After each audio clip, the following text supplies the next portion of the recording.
The letter had no name on it, no return address, nothing but 12 lines of careful handwriting pressed into paper so thin it had nearly worn through at the folds.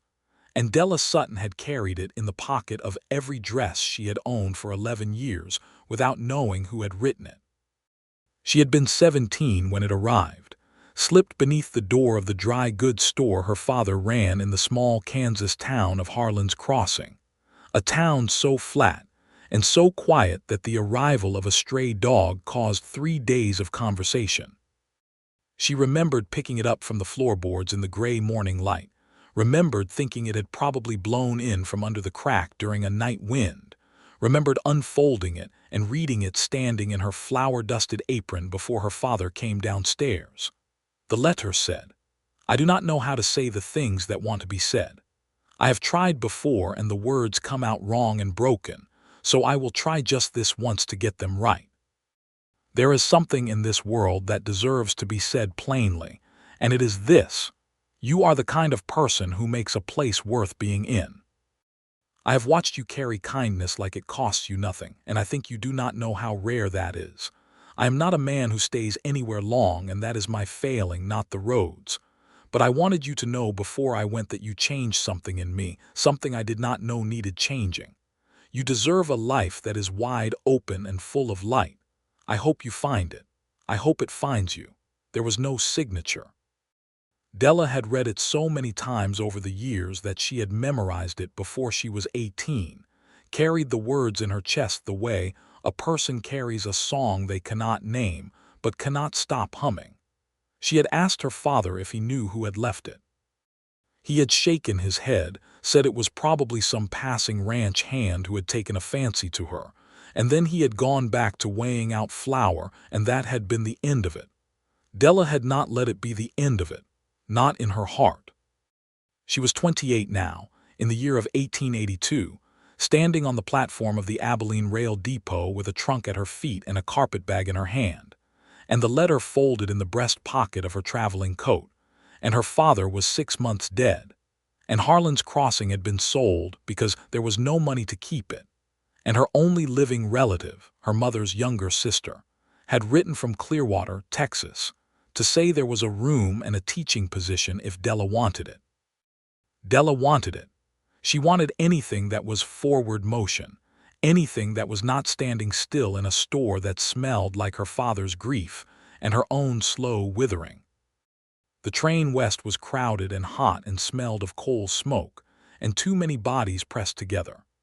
Della sat by the window and watched Kansas flatten itself out beneath the enormous sky, and let herself think about the letter the way she always did when she was on the edge of something new, as though it were a compass she consulted not for direction but for courage. She changed trains in Dodge City.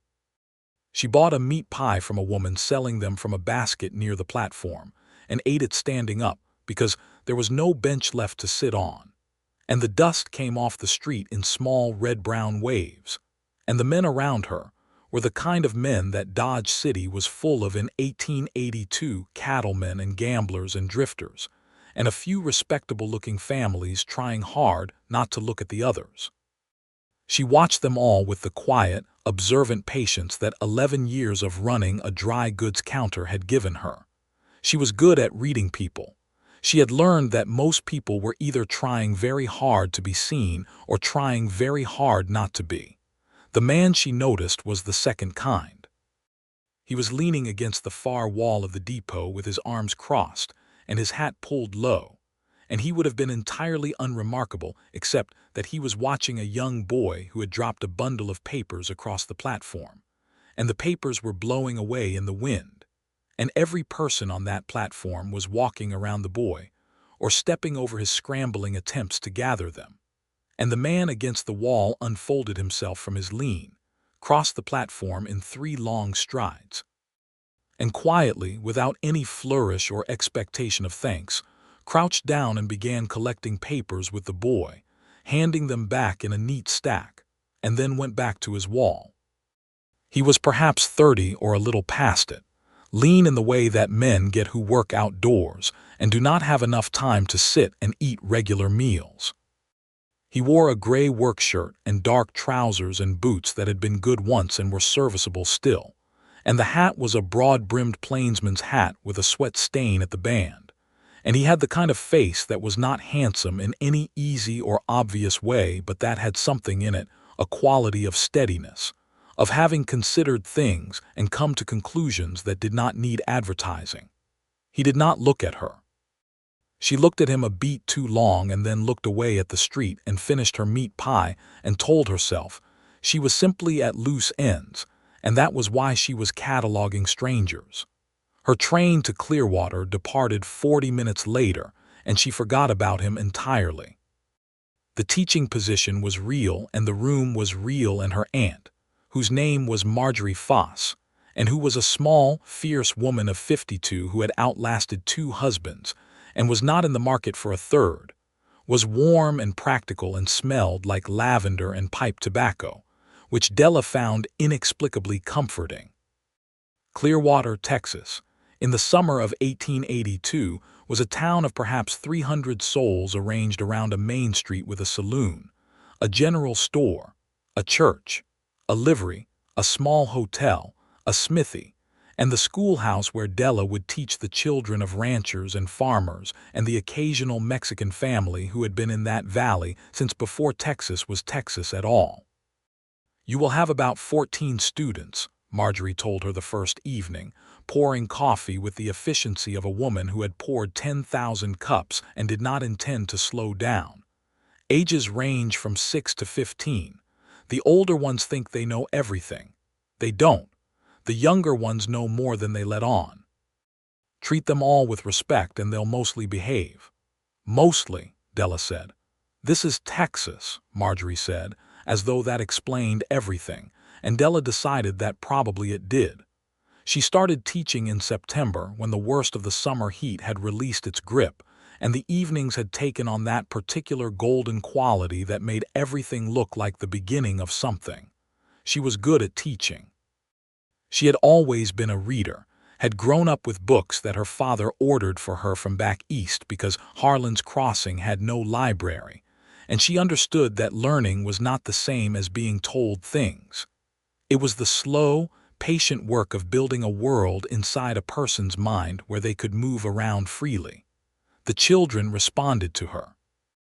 Even the older boys who came in with their arms crossed and their jaws set hard, expecting to be bored, found themselves leaning forward by October, arguing about history and geography with an energy that surprised them more than it surprised Della. Clearwater had its rhythms, and she found herself falling into them without much difficulty. She shopped at the general store on Fridays, attended church on Sundays because Marjorie went, and it was easier to go than to explain why she had ambivalent feelings about organized religion, and she walked in the evenings when the light was long and the air smelled like dust and sage, and something she could not name that was simply the smell of the Texas plain being itself. She had been in Clearwater for 2 months before she met Frank Holloway. She met him because of a horse. Specifically, she met him because his horse had gotten loose.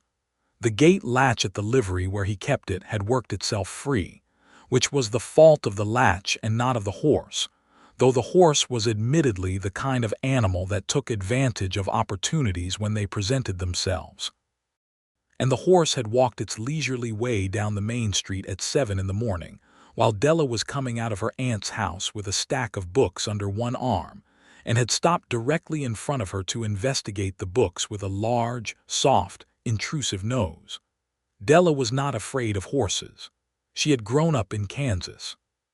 She set her stack of books down on the porch railing and let the horse smell her hand and then scratched its jaw in the way that horses liked, and the horse made a low sound of contentment and leaned into her hand like a large, complicated dog. "I am very sorry." The voice came from down the street. She looked up and saw a man jogging toward her with a halter in his hand, and when he got close enough she recognized him with a small, startling jolt of recognition that was followed immediately by the rational understanding that she did not actually know him. She had only seen him for a moment across a crowded train depot in Dodge City 2 months ago. But it was him. Gray shirt, the serviceable boots, the hat. The same quality of quiet about him that she had noticed and then told herself she had not noticed.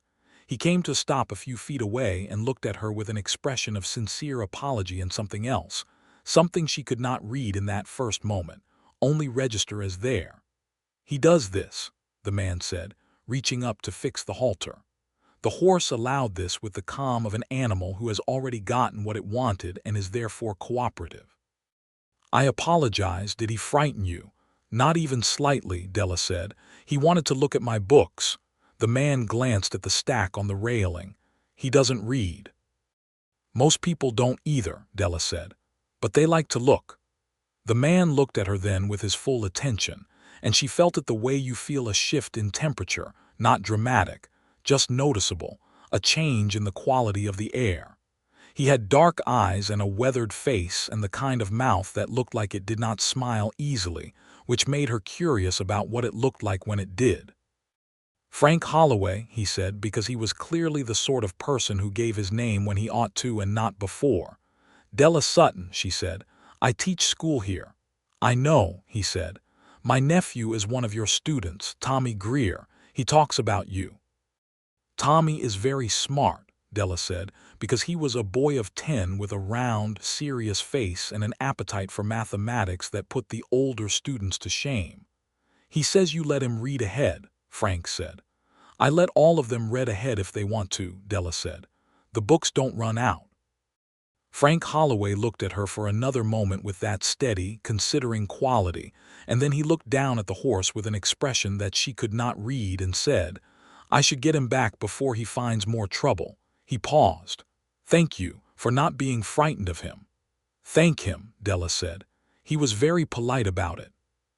Something moved across Frank Holloway's face then, not quite a smile, but the country that a smile travels through before it arrives.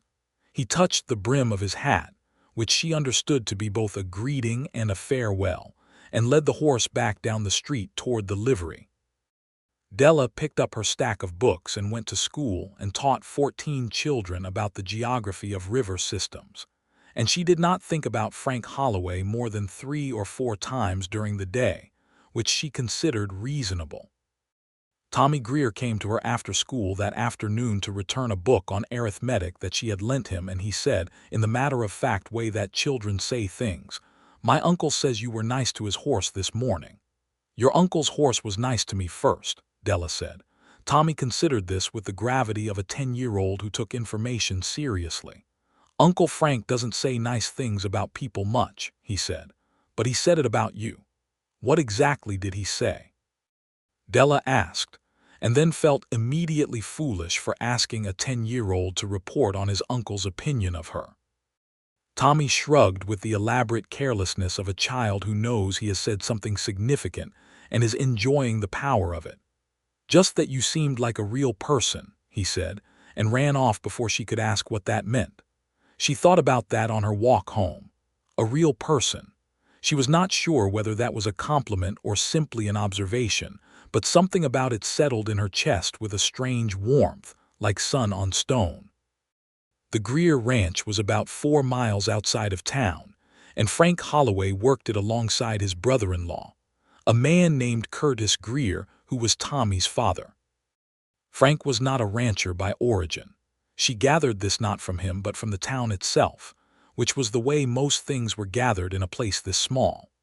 Marjorie told her, over supper one evening in late October, that Frank had come to Clearwater about 3 years ago, that he had drifted before that, working cattle drives and some ranch work, and a season on the railroad before it broke his back nearly in 2, and he gave it up.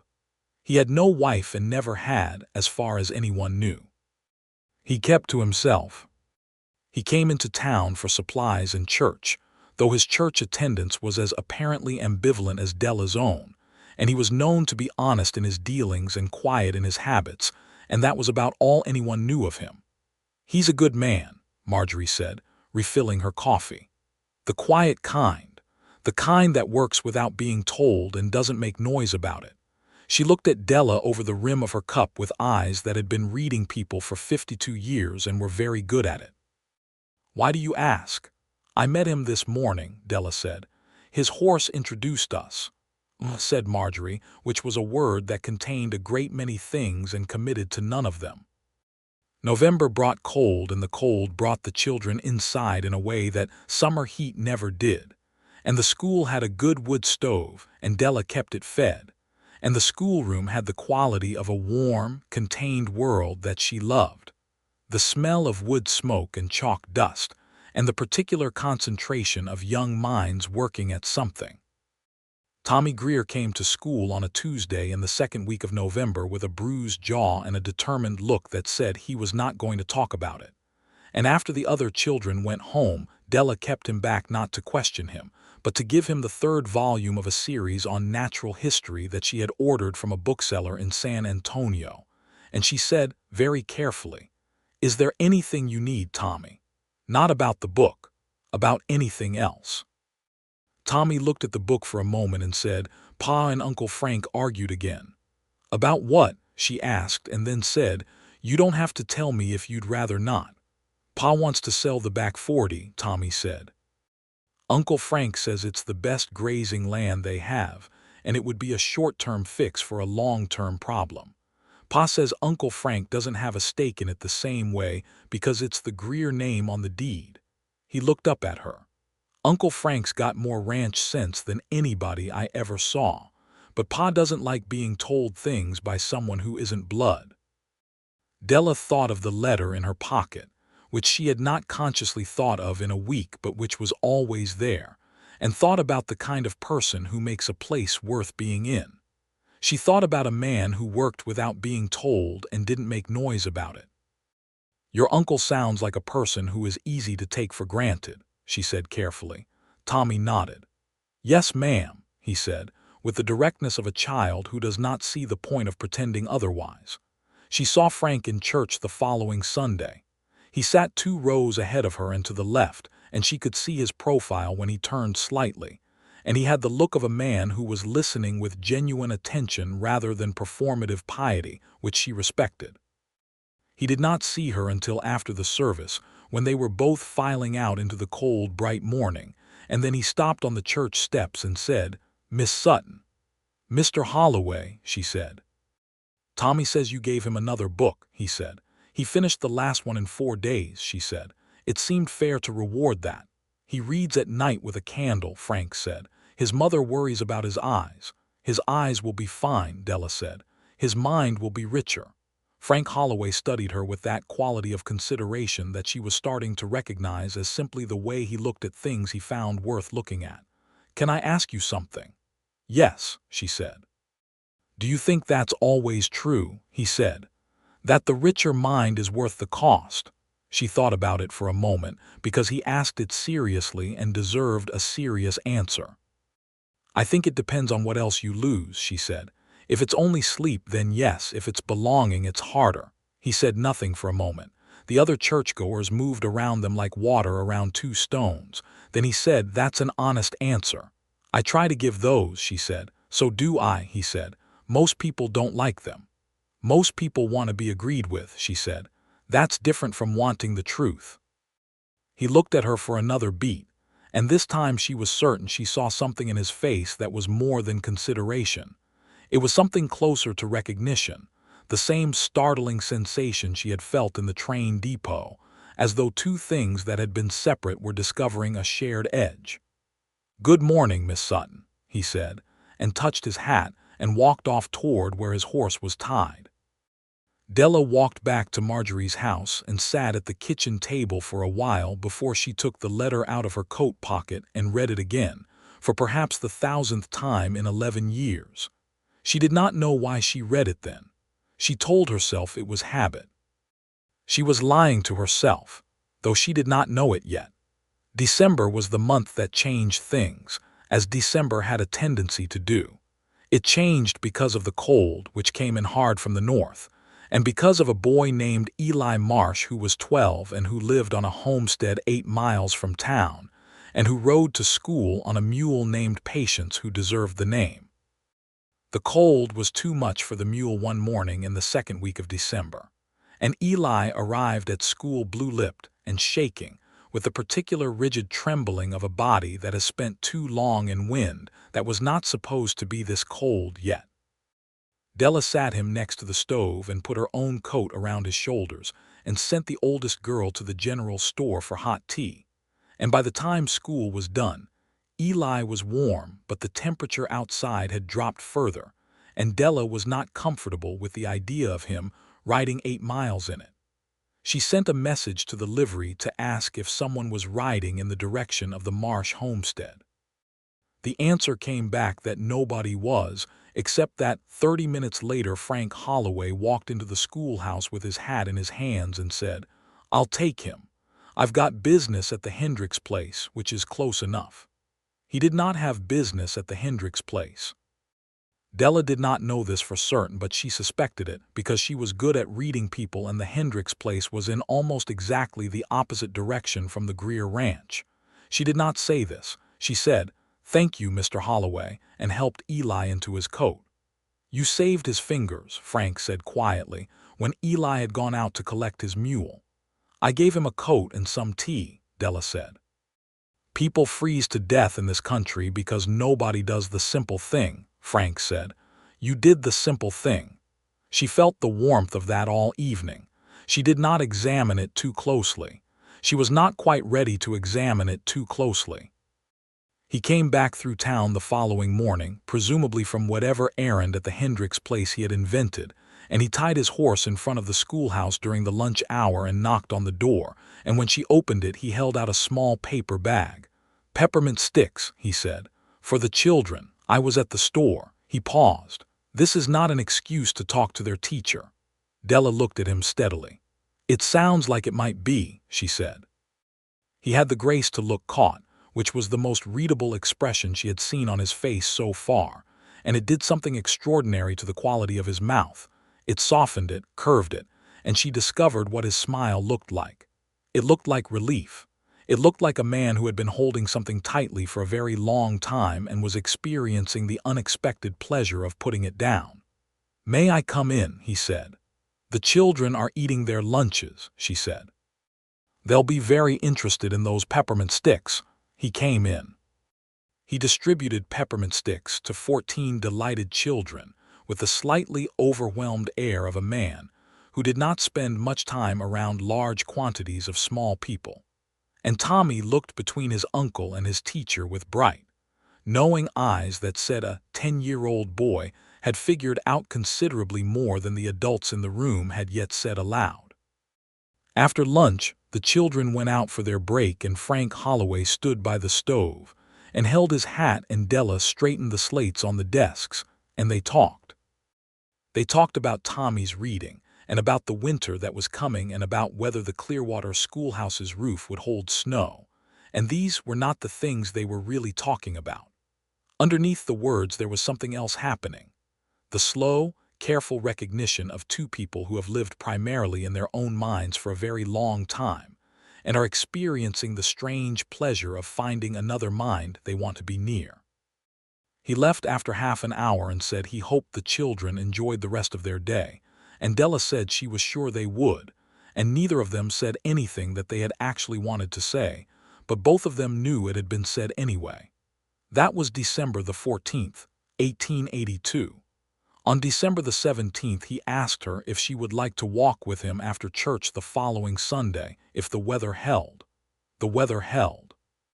They walked along the creek road south of town, where the cottonwoods had lost their leaves, but still had a certain spare elegance to them in the winter light, their white bark almost luminous, their branches making patterns against the gray sky. They walked side by side with a proper distance between them, but it was not the distance of discomfort. It was the distance of two people who are very aware of where the other person is. Frank talked more than she expected. She had taken him for a nearly silent man, and he was that, but not because he had nothing to say. It was that he had learned, somewhere in his years of moving through the world, that most things he said were not wanted, so he had stopped saying them by default. Once it was clear that she wanted to hear them, that she was genuinely interested in what was inside his mind, he was different. He talked about the land, about what it was like to drive cattle up from Texas to Abilene, about the way the country changed depending on what time of year you were in it. He talked about books. He had read more than she expected, though differently than she had, grabbing whatever he could find in bunkhouses and dry goods stores and the occasional town library, reading as a man in the desert drinks, without luxury or leisure, simply taking in whatever was there. She told him about Harlan's Crossing, about her father, who had been a good man in the way that people who do not make noise about their goodness are good, steadily, practically, without ceremony. About the dry goods store and the way she had learned to read people from behind the counter, the way that a face coming in from the cold tells you, if you pay attention, not just whether the person is cold but whether something else is troubling them as well. "You are very observant," he said, not as a compliment, simply as a statement of fact. "You are too," she said. "You notice things, you pretend you don't." He looked at her sideways. "What do I pretend not to notice?" "Everything," she said. The boy on the train platform in Dodge City who dropped his papers, Eli Marsh being cold, Tommy reading ahead and needing more books. You notice, you just don't announce it. There was a silence. The creek moved beside them, low and dark with cold. "You were in Dodge City," he said, "in October." "I was changing trains," she said. "Going from Abilene to Clearwater, I saw you across the platform." "I saw you too," he said very quietly. Something passed between them in that admission, not what had happened yet, not the thing itself, but the permission for the thing to exist. The acknowledgement that they had registered each other across a crowded depot before they had any reason to, before they had names for each other, and that this was not nothing. "I thought you might be on the same train," he said. "You weren't." "No," she said. "Different direction." She paused. "But I ended up here." "Yes," he said. "You did." They turned back toward town as the light failed, and she was aware of the warmth of him beside her, the careful steadiness of his pace, the way he automatically moved to be between her and the wind when the wind picked up. She thought that this was the kind of man who did those things without knowing he was doing them, because they were simply what you did when you were walking beside someone you wanted to shield from the cold. She thought about the letter.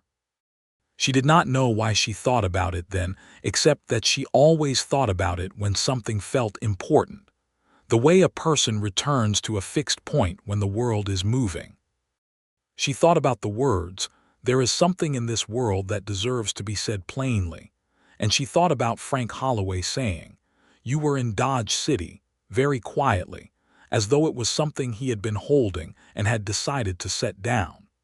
Christmas came to Clearwater with a mildness that Marjorie said was not to be trusted, and that everyone else chose to treat as a gift.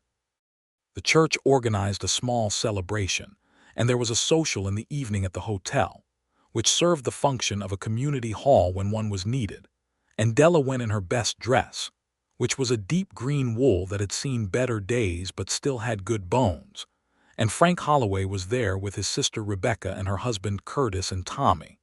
And when he asked her to dance, she said yes, because she had been waiting for him to ask since she walked in the door and she was done pretending otherwise.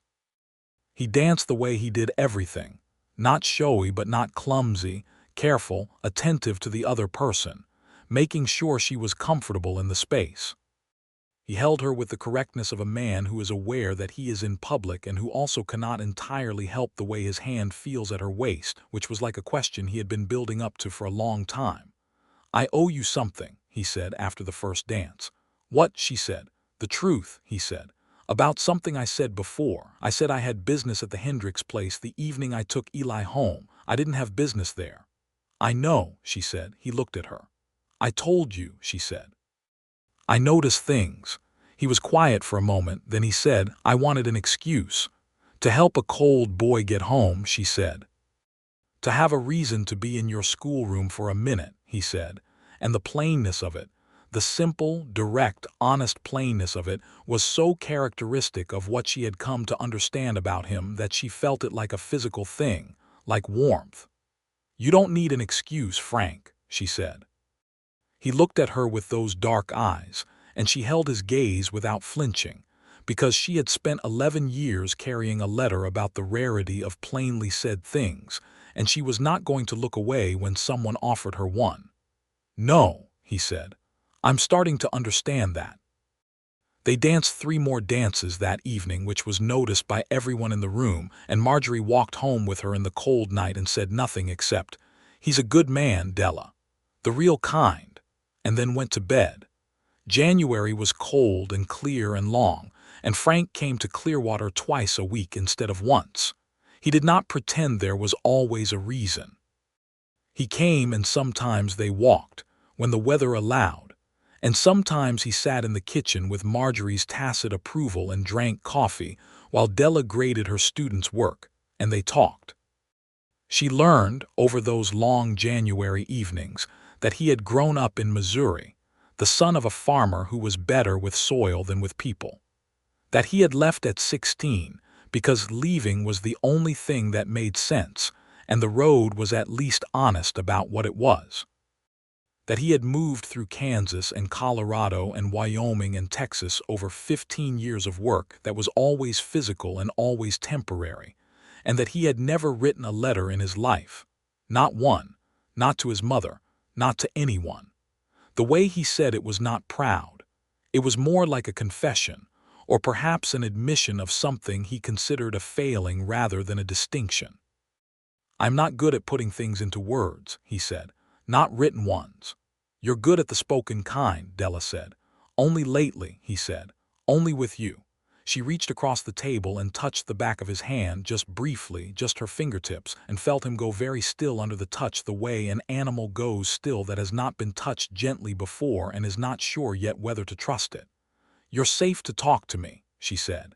He turned his hand under hers and held it.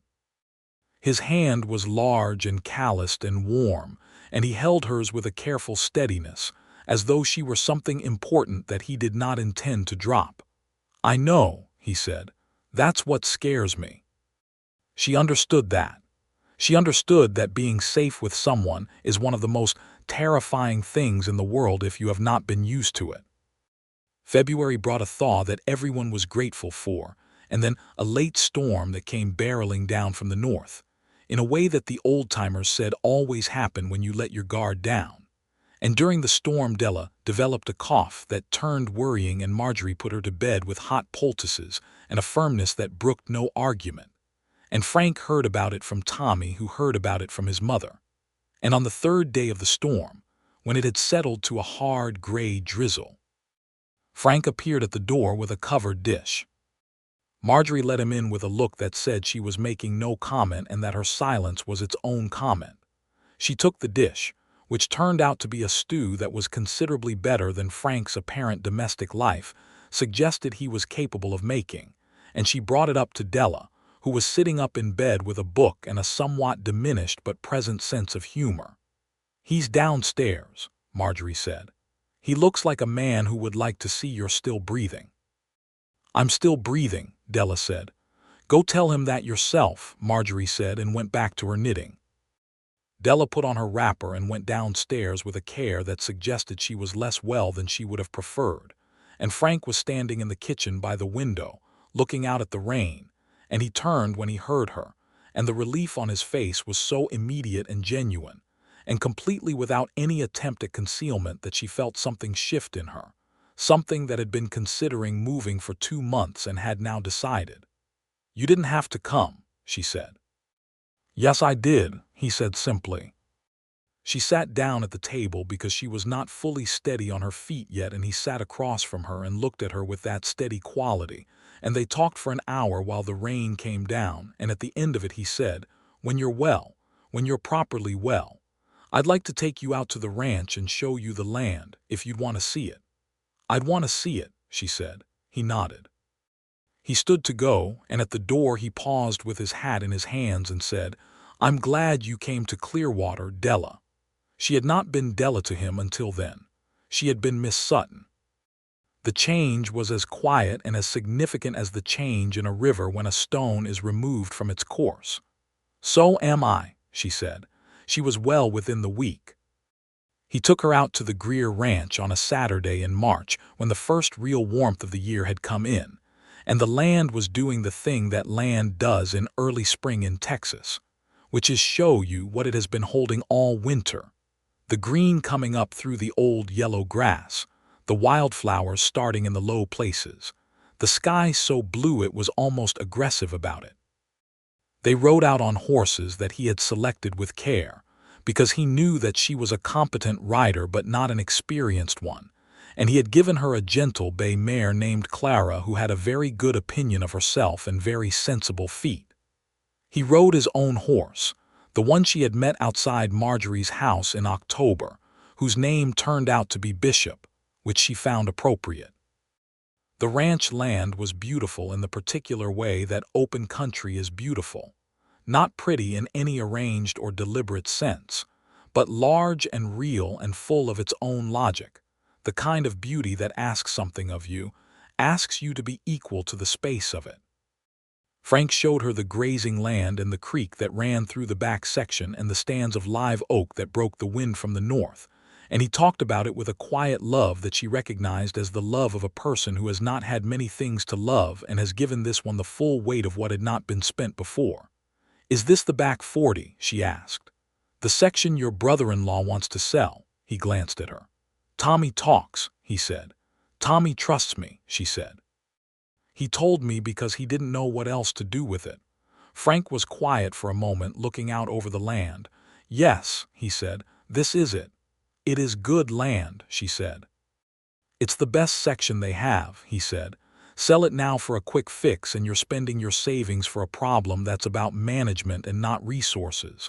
Curtis knows that. He just doesn't like being told it." "What are you going to do?" she said. "What I always do," he said. "Be right and have no authority to act on it." She looked at him. He said it without bitterness, which was the thing about him that she had come to understand most, that he had accepted certain things about his situation, and the acceptance was not defeat but simply clarity. He knew where he stood. He did not pretend to stand elsewhere. "You should have a stake," she said. "I'm not blood," he said. "There are other ways to stake a claim to something than blood," she said, and then realized that the sentence meant more than she had intended it to mean, or perhaps exactly what she had intended it to mean, and she did not look away from the land when she felt him look at her. They rode back toward the ranch house for dinner, which Rebecca Greer had cooked with the deliberateness of a woman who was testing someone and wanted it known that she was testing them. Rebecca was a good woman. Della decided this within the first 10 minutes, but she was protective of her brother in the complicated way of women who have watched the people they love get hurt by not being careful enough, and she looked at Della across the dinner table with measuring eyes.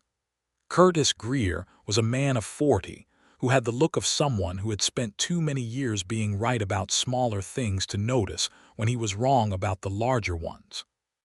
He was polite to Della and dismissive of Frank in the particular way that men are dismissive of people they depend on and know they should be more grateful to. And Della watched Frank absorb it without reaction and understood something new about the quality of his patience. It was not passivity.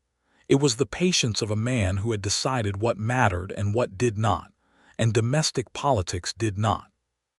Tommy sat beside Della at dinner and was incandescent with joy about the whole arrangement in a way that only a 10-year-old can be. And he told his mother at least 4 facts about the natural history of creekside ecosystems that he had learned from the book Della had lent him. And Rebecca's measuring eyes softened just slightly when she looked at Della again. After dinner, Frank walked her back to where the horses were tied, and they stood in the yard in the late afternoon light that was rich and gold and long, and he said, "Thank you for coming." "Thank you for bringing me," she said. "Rebecca liked you," he said. "She doesn't like most people." "How can you tell?" "She didn't break out the formal china," he said. "She only does that when she's trying to be intimidating." Della laughed. It was a full laugh, a real one, and he watched it happen with an expression she was starting to know well, the relief of it, the pleasure of it, the slightly arrested quality of a man who keeps being surprised by how much he does not want to be anywhere other than exactly here. "Frank," she said when the laugh had settled. "Yes," he said. "I'd like you to know something," she said. "I was not looking for anything when I came to Clearwater. I was running away from some things, I think, and running toward a job and my aunt and a change of air. I was not looking for, she paused, for this. No, he said. Neither was I, but I'm glad of it, she said. Whatever it is, I wanted you to know that.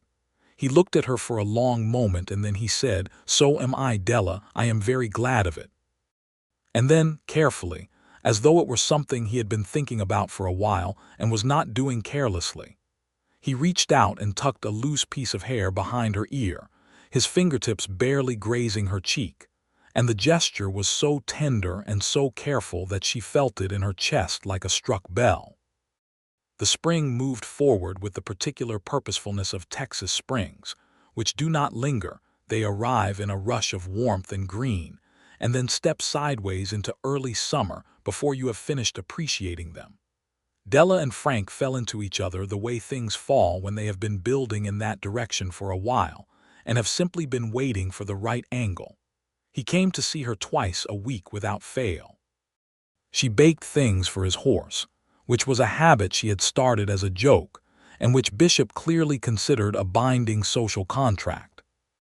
They read books that she gave him and argued about them companionably in the way that people argue about books when they are actually arguing about how they each see the world, and finding that the views are more compatible than expected. He held her hand when they walked, and she held his back, and it was simple and right. Della thought about the letter. She thought about it more in those spring weeks than she had in years, returning to it with a different feeling now. Not the longing of a woman who is looking for something she cannot name, but something stranger and harder to articulate, something like the feeling you get when you recognize a melody and cannot place it. She mentioned it to Marjorie one evening in April when they were sitting on the porch in the last of the daylight, because Marjorie was a woman who could be trusted with things. There is something I have carried for a long time, Della said, since I was 17, a letter that someone left for me at my father's store in Harlan's Crossing, anonymous. No name, no signature, 12 lines. Love letter, Marjorie said, not looking up from her mending. I was never sure, Della said. It reads like one, but it also reads like something else, like someone trying to say something they didn't know how to say, and the letter being the only way they could manage it. That's a love letter, Marjorie said. They usually are when someone goes that far out of their way. I never knew who wrote it, Della said. I tried to find out, asked my father, he didn't know, or if he knew he didn't say. And you kept it, Marjorie said. For 11 years, Della said. I don't know why I always took it with me. It became a habit, I suppose, and then it became something I didn't think about anymore. It was just always there. What does it say? Marjorie asked. You don't have to tell me. I know it by heart, Della said. And she recited it, all 12 lines, out in the evening air of the Texas spring, and when she finished there was a quiet that was the kind of quiet that follows something true. That's a good letter, Marjorie said after a moment. I know, Della said. That's why I kept it. Does it remind you of anyone? Marjorie asked, and her voice was as neutral as a woman who is asking a question she already knows the answer to can make it. Della was quiet for a moment. The last time I read it properly, she said slowly, I thought it sounded like how Frank talks, when he's saying something he means. Marjorie put down her mending and looked at her niece. But he couldn't have, Della said. He was in Harlan's Crossing. I would have had to know him, and I was 17 and I didn't know anyone by that name. I would have remembered. What does Frank say about where he's been? Marjorie said. He said he spent time in Kansas, Della said slowly. Before he came here, 3 years ago, so he was in Clearwater from about 1879. Before that, Kansas, and before that, Colorado and Wyoming. He grew up in Missouri. She stopped. He said he worked several cattle drives. He would have come through Kansas. They looked at each other. He said he never wrote a letter in his life, Della said, and felt something very strange happening in her chest. He said it like it was something he considered a failing, like he wished he had done differently. One letter is not no letters, Marjorie said softly. Della sat with that for a long time in the evening air, and the cottonwoods by the creek moved in the small wind, and a mockingbird sang its complicated, borrowed song somewhere in the dark of the trees, And she thought about a man who moved through the world noticing things and not saying them, who had learned that most things he said were not wanted, who had said, "Only lately, only with you," when she told him he was good at putting things into words. She thought about a dry goods store in Harlan's Crossing in 1871. She thought about a boy or a young man drifting through Kansas on a cattle drive, stopping in a small flat town where nothing much happened, coming into a store and being seen by a 17-year-old girl who perhaps looked at him with kindness because that was what she did, and going away changed by it. Going away and writing one letter. The only letter he had ever written. She could not be certain. She was not certain. But something in her, something that had been keeping the letter for 11 years without knowing why, was already very still and very sure. She waited. Not because she doubted, but because she wanted to understand, and because she would not say anything to him until she understood. This was not a thing to be rushed or forced. If it was true, it would find its shape. If it was not, she would have been wrong, and that was all right too. She had been wrong before. But she looked at Frank, the next time she saw him, with new eyes layered over old ones, and tried to see if she could place him in Harlan's Crossing in 1871, when he would have been 18 or 19, a boy on his first or second cattle drive, rough-edged and already learning to be quiet, coming into a store and watching a girl behind the counter who moved through her work with a kind of warmth that he had not seen before, and that settled something in him he had not known was unsettled. She could see it. She could see it very clearly. In early May she made her decision. She was done being careful about it. She brought the letter with her on a Thursday evening when they walked along the creek road, and she waited until they had gone far enough that the town was a comfortable distance behind them, and the evening was golden and the creek was up with spring runoff, and she said, "Frank, I need to tell you something, and I need you to listen to the whole thing before you say anything." He looked at her with full attention and said, "All right." She took the letter from her coat pocket. The paper was soft from years of folding, and the fold lines were white and deep, and she held it for a moment and then handed it to him. "I have carried this for 11 years, she said. "Someone left it for me when I was 17 in my father's store in Harlan's Crossing, Kansas. No name, no signature. I never found out who wrote it. I kept it because," she paused, "because it said something true in a way that I needed said, and because whoever wrote it was the kind of person who could say it, and I wanted to believe that person was real and was somewhere in the world." Frank took the letter from her hand and held it, and she watched his face. He unfolded it. He read it. The creek moved beside them in its springtime hurry. A hawk circled very high and slow above the cottonwoods. The evening light came through the new leaves in shifting pieces. Frank was very still for a very long time. Then he looked up at her, and his face had the quality of a man who has been carrying something for longer than he knew and has just been handed the full weight of it back, and it is heavier than he remembered because he had not let himself feel it properly until now. "Della," he said. "I know," she said. "How did you—" "I didn't know," she said. "Not for certain. Not until a few weeks ago. Not until I started thinking about what you told me about Kansas, and about never writing a letter, and about—" She stopped. "You said only lately, only with me, when I said you were good at putting things into words." He looked at the letter again and then at her, and there was something in his face that she had not seen before, something broken open, raw at the edges, the face of a man who has not been known like this and is finding it more than he had prepared for. "I was 19, he said. "It was the summer of 1871. We drove 500 head from Red River up through Kansas, and we stopped 2 days in Harlan's Crossing for resupply. I came into your father's store." He stopped. "I know," she said again. "You were," he said.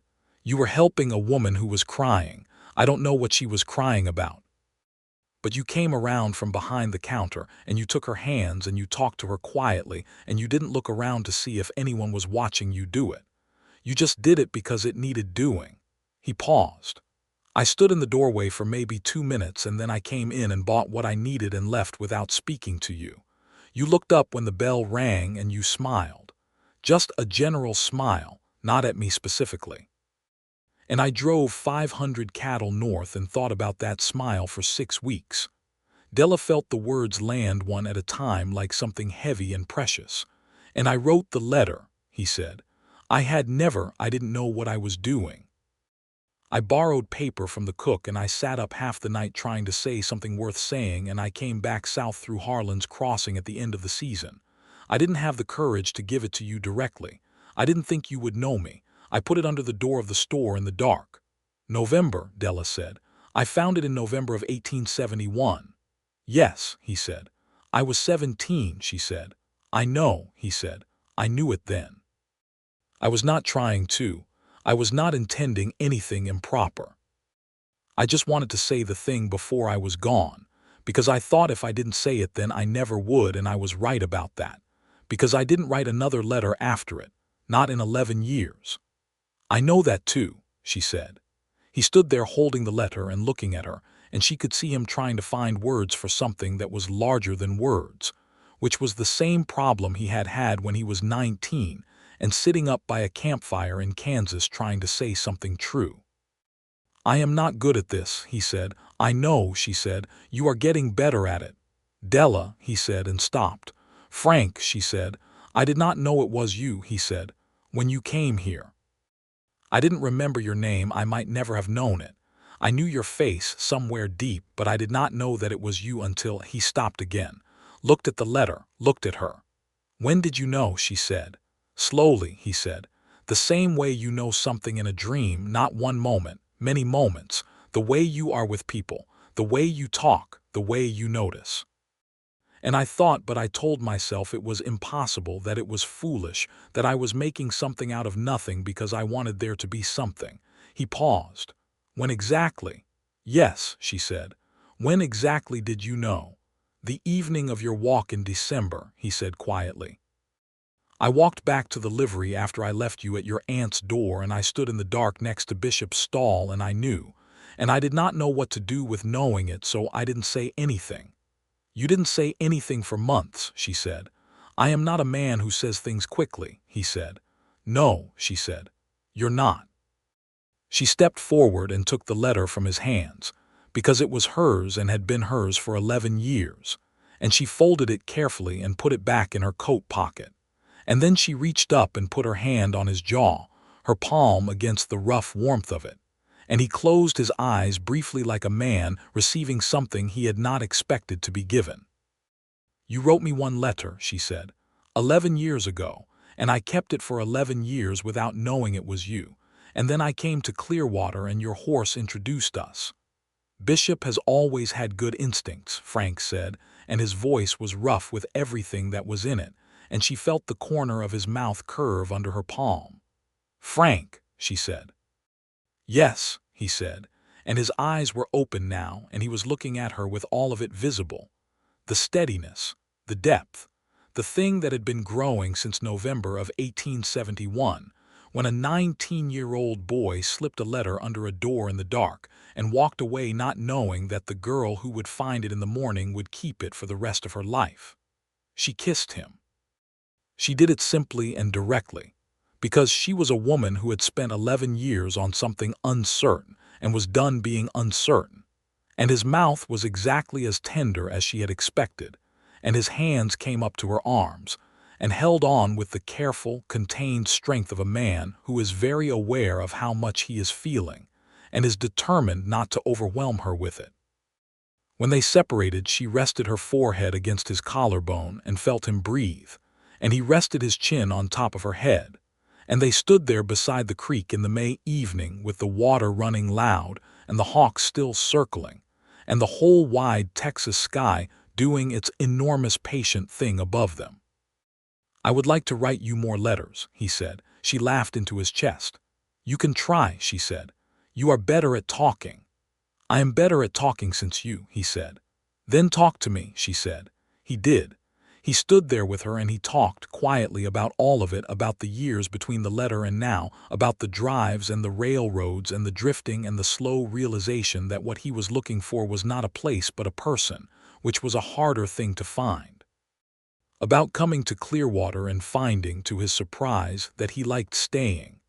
About Tommy, who was the closest thing to a child of his own that he had, and how much that had come to matter. She listened with her whole self. She had always been a good listener. He had never had someone listen to him like that. "I want to ask you something," he said, "and I want you to know that I am asking it because I mean it, not because I think it's what you want to hear." "Ask it," she said. "I would like to marry you," he said.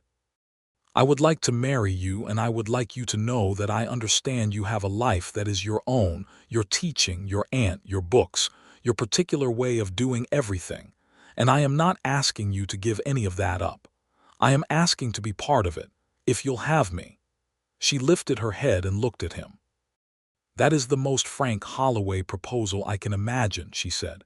"Is that good?" he said, and there was a thread of uncertainty in it that she wanted to erase immediately. "That is wonderful," she said. "Yes, Frank, I will marry you." He held her then properly, both arms around her, and she felt the long exhale of him, the release of something he had been carrying at tension for a very long time, and she held him back with everything she had. They told Marjorie that evening, who looked at them over her coffee cup with an expression of someone who is not surprised and is delighted by her own lack of surprise, and said, "Well, it's about time the two of you stopped circling each other like weather." They told Tommy the following Saturday, and Tommy looked between them with wide eyes and said, "Does this mean Uncle Frank will live in town?" And when they said yes, eventually, he pumped his fist in the air with a satisfaction that was entirely about the proximity to more books. They told Rebecca and Curtis at the ranch the following week, and Rebecca took Della's hands in both of hers and said, "He needs someone to talk to. He's been quiet for too long." It was not a conventional blessing, but it was a real one. Curtis Greer shook Frank's hand and said, "Congratulations," and then said more quietly when the women were inside, "I know I haven't always," and stopped, and Frank said, "It's all right, Curtis," in a way that said he meant it and that it was done. They were married in the Clearwater church on a Saturday in July of 1883, in the heat of the Texas summer, with the church full of people who had, in the way of small towns, come to claim the event as something that belonged to all of them. Marjorie Foss sat in the front row with the look of a woman who has done a good thing simply by being who she was and letting people come together in her kitchen. Tommy sat next to her with his hair smoothed flat and his good shirt buttoned to the throat, and the expression of a boy who has arranged this outcome in his own mind and is privately very satisfied. Frank wore the best of what he had, which was a dark coat that he had bought in San Antonio for the occasion and which fit him well. And when Della came down the aisle of the church in a white dress that Marjorie had helped her make from fabric ordered by telegraph from a shop in Dallas, Frank Holloway looked at her with a simplicity of expression that was the most honest thing anyone in that church had ever seen on a man's face at the altar, not performance, not propriety. Just a man in the full presence of his own happiness. "You are the kind of person who makes a place worth being in," he said to her quietly when she reached him, because she had given him the words 11 years later and they were still the most accurate thing he knew how to say. She understood immediately and felt the warmth of it go all the way through her. "So are you, Frank," she said. "You just didn't know it yet when you wrote them." The minister performed the ceremony, and they said their vows with the full weight of people who have had to wait for things and who know, therefore, what things are worth. And when Frank kissed her, the church made the particular noise that churches make when a room full of people is trying not to cheer and failing a little. They settled in Clearwater, which was the plan. Frank had a long conversation with Curtis Greer about the back 40 and the management practices that were driving the ranch toward a problem that a land sale would not solve. And this time, Curtis listened, partly because Frank was now, through Della, more firmly anchored to the family and therefore harder to dismiss, and partly because Frank had been right all along and Curtis was not a fool, just a proud man. The back 40 was not sold. Within a year, the changes Frank had suggested had turned things around enough that Curtis stopped looking so permanently worried, and he had the grace to say, at Thanksgiving dinner that year, "I should have listened sooner." Frank said, You listened eventually, and that was all either of them needed. Della kept teaching. She had no intention of stopping, and Frank had no intention of asking her to stop, which was one of the things that made her love him in that particular sustained, daily, growing way that is different from the first sharp sweetness of falling. He was proud of her in a way that was not possessive. He was proud of her the way you are proud of something excellent that is separate from you, and that you want the world to appreciate properly. He came to the school recital in December and sat in the second row and watched 14 children perform what they had learned in a year. And when Tommy Greer, now 11, stood up and gave a presentation on the natural science of the Clearwater Valley that was frankly better prepared than some lectures Della had read about at university, Frank put his hands on his knees and looked at his shoes briefly, and Della, watching from the side, saw that he was moved and loved him for it. She showed him the letter again in the winter, on a cold evening in their house. They had taken the small house on the east side of town that had been available for rent, with a kitchen garden and a porch that caught the afternoon sun, and it was theirs now, warm and smelling like wood smoke and coffee and books. And this time he held it differently. Not with the raw shock of the first time she had shown it to him by the creek, but with the tender, wondering attention of a man handling something that has traveled further than anything else he owns. "I can't believe you kept it," he said. "I can't believe you wrote it," she said. "I was not sure you would," he started. "Find it," she said. "Deserve it," he said quietly. "I was not sure that what I was feeling was big enough to put on paper. I was not sure I was seeing you clearly or only seeing what I wanted to see." "What do you think now?" she said. "I think I saw you very clearly," he said. "I think I saw exactly who you were, and I wrote it down as well as I could, and I was right." He looked at her. "I am very glad I was right." She took the letter from him and folded it and set it on the mantelpiece, where they both could see it. Not in a pocket anymore. There was no longer any reason to carry it separately from the thing it had always been leading her toward. Spring came to Clearwater again, the second spring of their marriage, and it came with news that made the house fuller in the way that houses get fuller before there is another person in them. Della was expecting their first child. She told Frank on an April morning on the porch, when the mockingbirds were at it in the pecan trees and the air smelled like warmth returning, and Frank sat very still for a moment and then took her hand in both of his and said, "Della," and could not seem to find anything else. "That's all," she said. "I need a minute," he said, which made her laugh, which made him look at her with that open, undone expression, and then he said, "Are you well? Are you feeling well?" "I am very well," she said. He brought her hand to his mouth and held it there. She could feel him breathing. She could feel him working through it the way he worked through everything, not quickly, not with noise, but with the full attention of a person who understands the weight of things. "A child," he said. "In November," she said. "November," he repeated. "That seems," he paused, "a long time." "It will go fast," she said. "You'll see." It did not go fast. It went the way pregnancies go in the way of bodies and time, which is the same as always, the months long and short by turns, the world changing and not changing, the ordinary life continuing in its ordinary way while something extraordinary built itself quietly inside it. Frank was not a man who made dramatic gestures. He was a man who replaced the warped board on the porch step before she could trip on it, who brought in firewood without being asked, who learned to make a decent broth because she sometimes could not face cooked meat in the early months. He read to her in the evenings, which was new. It had always been her reading and him listening, but she had given him a novel in March, and he had gotten through it so fast and with such clear enjoyment that she had encouraged him. And by summer he was reading aloud to her on the porch while she mended, and the evenings settled golden and slow around them. Tommy came to visit on Saturdays, which was an arrangement that had grown naturally from his habit of stopping by after church. He was 12 now, verging on 13, and he was at the age where a boy is either crushed or expanded by the world's opinion of him, and Frank watched over this with the careful attention of a man who understood it from his own experience. Frank and Tommy had always been close, but there was a new quality to it now, an apprenticeship quality. Frank showing him things about the land and the stock and the management of a ranch.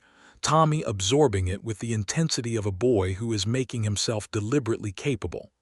"He's going to be fine," Della said one Saturday after Tommy had gone home. "I know," Frank said. "I just want to make sure he has what he needs before Curtis's stubbornness gets in the way of it." "You are a good uncle," she said. "I am trying to be," he said. "I didn't have one myself. I am figuring it out." "You are good at figuring things out," she said. "I had a good teacher," he said, and looked at her in the way he had when she had first told him that he was safe to talk to her, the slightly arrested look, the pleasure tinged with something like wonder at the fact of her.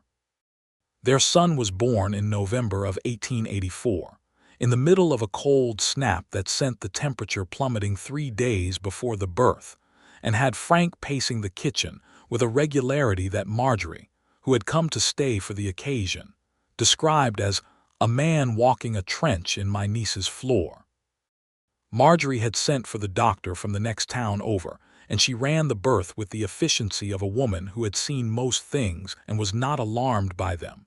And Frank heard the baby cry from the kitchen and went very still against the wall and looked at the ceiling and breathed.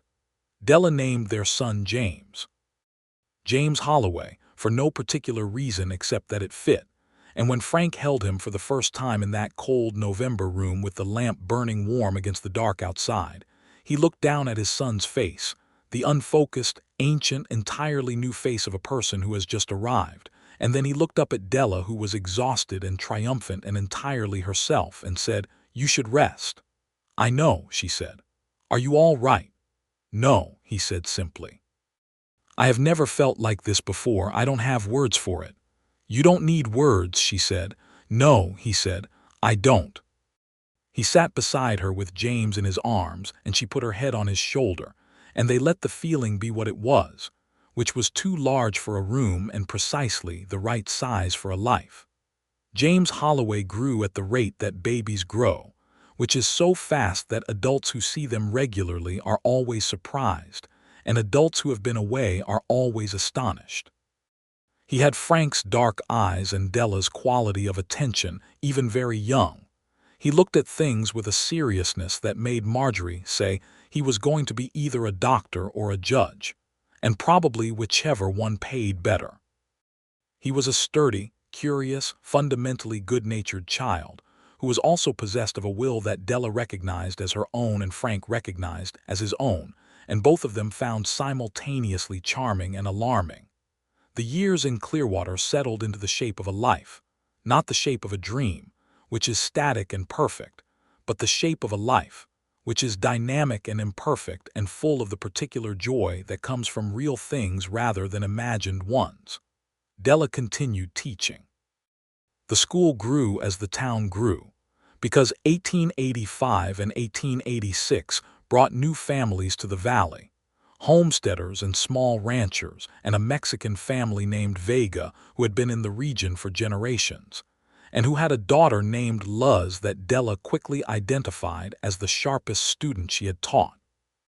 She made sure Luz had every opportunity that the other students had, and then some, because the injustice of a bright mind going untended, due to something as arbitrary as which family it had been born into, was not something Della was willing to accept when she had any power to address it.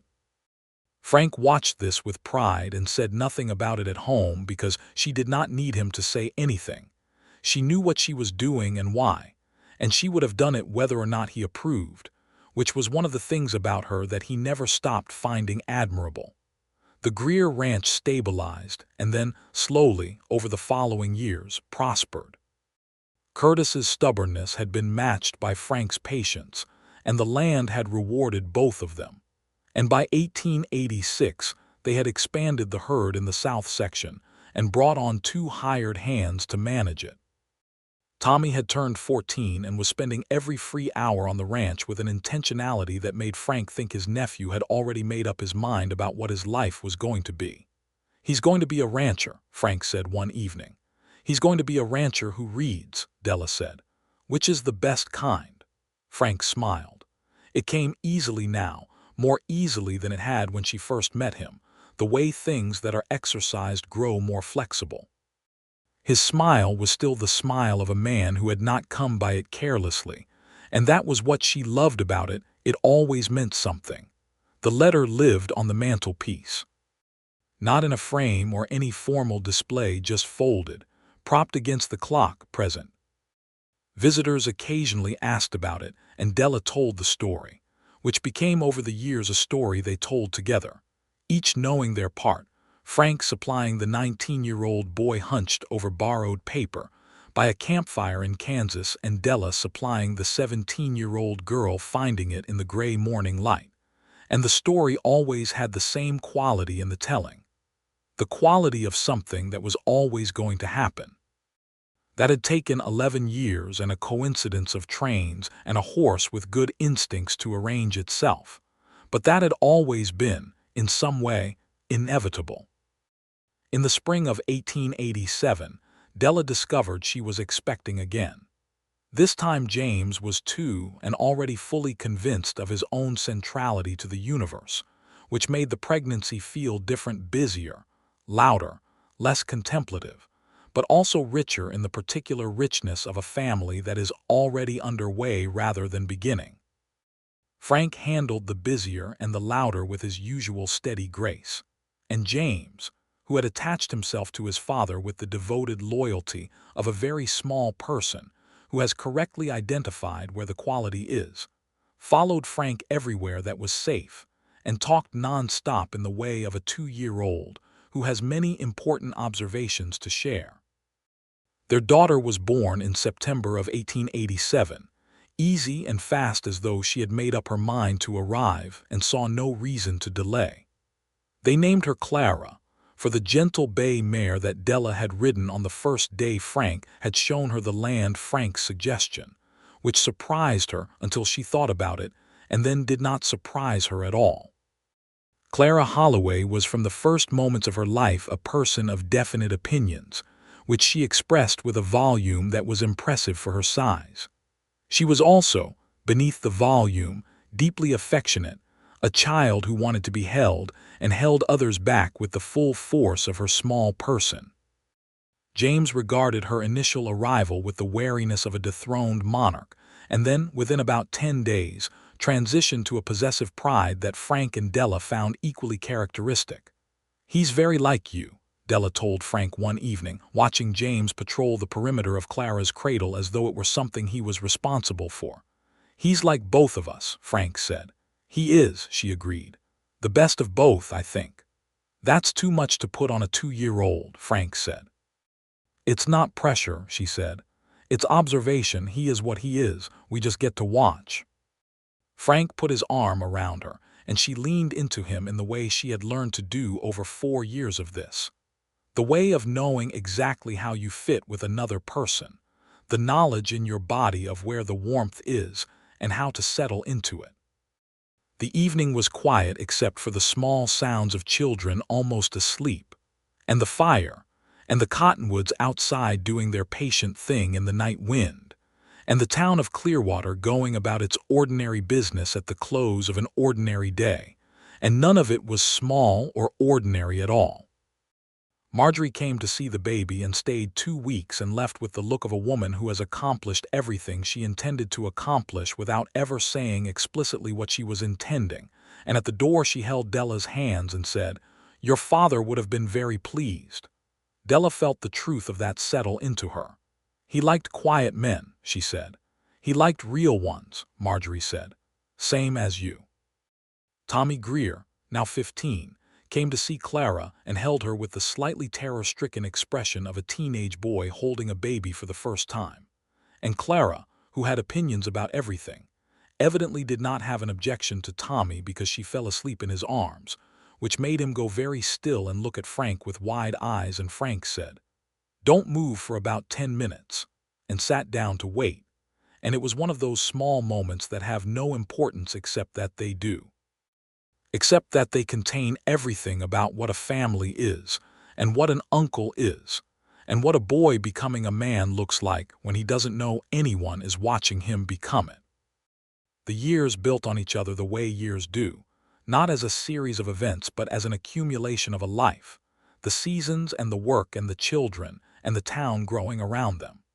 Della taught at the Clearwater school until she was 35, and then she had the idea of the library, which she presented to the town council with the precision and persuasion of a woman who has spent years teaching people to think and knows exactly which arguments will reach which minds. The library was approved after one meeting, which was a town record, and it was housed in a room attached to the schoolhouse, and it had 300 books to start, half of them Della's own and half donated by families in the valley when they understood what was being built. Luz Vega, who was by then 17 and the best student Della had taught, helped her catalog and organize the library, and they worked together for a month of Saturdays getting it right. And Della looked at Luz, this bright, contained, burning with intelligence young woman, and thought, as she always thought when she looked at her students, that the work of a life was not the things you built but the people you helped build themselves. Frank had a stake in the Greer Ranch by 1888, a proper legal stake, because Curtis Greer had arrived at his own accounting and found it wanting, and had offered Frank a full partnership with the words, "It should have been this way from the start," which was the most Curtis was capable of saying, and Frank accepted it in the same spirit it was offered. Tommy was 16 by then and spent every afternoon at the ranch with a focus that had clarified into purpose. And Rebecca watched her son and her brother working the land together, and had the look of a woman who sees things coming together correctly and allows herself to feel the satisfaction of it. James Holloway started school the year the library opened, which Della had always thought was a good omen. He had his father's steadiness and his mother's reading appetite, and within 6 months he had been through the arithmetic shelf and was petitioning for the next shelf over. Della let him, because the books did not run out and the hunger for them was the best thing she knew how to feed. Clara started school 2 years later at 5 because she could not be persuaded to wait, and on her first day she walked into the schoolhouse with the bearing of a person arriving somewhere she had already decided belongs to her, and the other children looked at her and apparently concluded the same, because she was immediately the organizing force of her peer group in a way that was unmistakable. "She's you," Frank said. "She's herself," Della said. "Yes," he said, "and herself is you." On a warm evening in the spring of 1891, Della and Frank sat on their porch in the late light, the children inside doing the things children do in the last hour before bed, James with his arithmetic, Clara rearranging something for reasons clear to herself, and Frank had the letter in his hand, which he sometimes took down from the mantelpiece when the evenings were reflective, and he was reading it the way she had read it for 11 years, not for information but for the feeling of it. "I should have signed it," he said. "No," she said. "If you had signed it I would have known who you were, and I would have looked for you, and looking for a boy on a cattle drive in Kansas in 1871 is not something a girl with a dry goods store to run can do, and it would have come to nothing, or it would have led somewhere that was not here." He considered this. "Here is better," he said. "Here is considerably better," she said. He looked at the letter for another moment and then folded it and held it out to her. She took it as she always did. It was hers, had always been hers, and she kept it because she was the kind of woman who kept things that mattered. "Frank," she said. "Yes," he said. "I have been thinking," she said, "about something you said years ago, the evening you asked me to marry you, about wanting to write me more letters." He looked at her with a question in his face. "Have you thought about it?" she said. "Writing them." "I have thought about it," he said. "I have not done it." "Why not?" she said. He was quiet for a moment. "Because I have been here," he said. "Everything I wanted to write I could say." She felt the truth of that go through her like warmth. "You have changed," she said. "You changed me," he said. "Same as before, same as the store, you keep doing that." "You changed yourself," she said. "I just gave you somewhere to put it." He reached over and took her hand on the arm of her chair, the way he had taken it at the kitchen table all those years ago in February, gently, with intention, with the steady care of a man who does not hold things he does not mean to keep. The evening was long and gold, and the mockingbirds were at it in the pecans, and the town of Clearwater moved in its evening rhythms, and the land that Frank had come to love spread itself out beyond the houses and the trees in the last of the light, enormous and patient and full of its own long life. James called from inside about something arithmetic, and Della called back an answer, and Clara's voice joined in with an opinion about the arithmetic that was probably unnecessary and probably correct. And Frank looked at Della with the quality he had always had, the quality of full attention, of a person who sees clearly and does not look away. "This," he said, meaning all of it, the house and the children and the land and the evening and her hand in his, and the letter on the mantelpiece and the 11 years, and the one letter and the cattle drive and the girl behind the counter and the boy who had written one true thing in the dark, and slipped it under a door and walked away into the enormous country without knowing that it would find her, keep her, change her, lead her eventually, by the long road that things take when they are worth getting to back to him. "Yes," she said, "this." The evening settled around them, and the stars came out one at a time over the Texas plain, the way they always did, the way they always would, and Della Sutton Holloway sat on her porch in the good dark, and thought that the finest thing about a life was not that it gave you what you asked for, but that it sometimes gave you what you had been searching for all along without knowing its name, and that when it arrived it was not a surprise at all, only the recognition, warm and whole and true, of something you had been keeping for 11 years, waiting for it to come home,